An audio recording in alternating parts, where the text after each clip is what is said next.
मुकाबला news 24 digital माध्यमातील एक विश्वसनीय नाव। मुकाबला न्यूज 24 च्या बातम्या आणि जाहिराती पाहण्यासाठी सबस्क्राइब, लाईक आणि बेल आयकॉनवर क्लिक करा। आणीबाणीचा काळा अध्याय, लोकशाही रक्षणासाठी झुंजलेल्या सत्याग्रहींच्या संघर्षगाथा भाजप कार्यालयात उलगडल्या।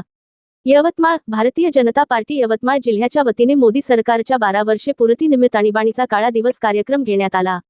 आणीबाणी ही लोकशाहीवरील काळा डाग, पण तो संघर्ष आपल्या प्रेरणेचा इतिहास आहे, या भावनेतून भारतीय जनता पार्टीच्या वतीने आपत्कालाच्या 51व्या वर्षानिमित्त विशेष कार्यक्रमाचे आयोजन करण्यात आले।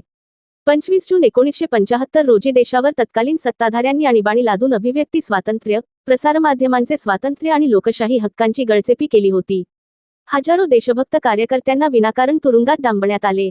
मात्र या कठीण काळातही अनेक निष्ठावंत कार्यकर्त्यांनी लोकशाहीच्या रक्षणासाठी जिद्दीने संघर्ष केला। या ऐतिहासिक पार्श्वभूमीवर भाजपा कार्यालयात आणीबाणीतील संघर्षगाथा, मिसाबंदी व जनसंघ स्वयंसेवकांचे आत्मकथन या विशेष कार्यक्रमाचे आयोजन करण्यात आले। यामध्ये आणीबाणीच्या काळात तुरुंगवास भोगलेल्या सत्याग्रहींची मुलाखत घेऊन त्यांच्या संघर्षमय, थरारक आणि प्रेरणादायी अनुभवांना उजाळा देण्यात आला।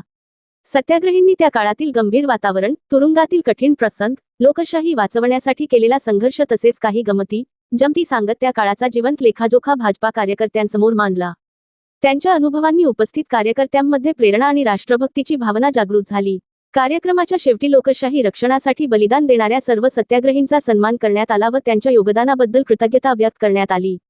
यामध्ये श्रीधरराव देशपांडे, अरुण भिसे, लक्ष्मणराव खत्री, पांडुरंग जिजुर्डे, अनंता कदम, नामदेव पवार, बाबाराव जगताप, मनोहर देव, मारुती गोरनुले, डॉक्टर अशोक गिरी, मधुकर येनुगवार, मुकुंद कदम, चंद्रकांत काणे, प्रकाश दाणी, दिलीप कासलीकर, दीप्ती मुळे, सुलभा पिसे, सुरेखा चोपडे, कांता पवार, ललिता कदम, रजनी कांचलवार, श्रीराम टोपरे, उषा भिसे, उमा देशपांडे, श्रुती चोपडे यांचा शाल श्रीफळ देऊन सत्कार करण्यात आला।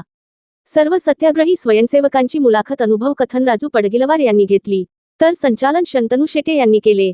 भाजपा जिल्हाध्यक्ष ॲडव्होकेट प्रफुल्ल चव्हाण यांनी समारोपीय भाषण केले। राष्ट्रगीताने कार्यक्रमाची सांगता झाली। यावेळी भाजपचे सर्व सन्माननीय पदाधिकारी व मोठ्या संख्येने कार्यकर्ते उपस्थित। मुकाबला न्यूज 24 डिजिटल माध्यमातील एक विश्वसनीय नाव।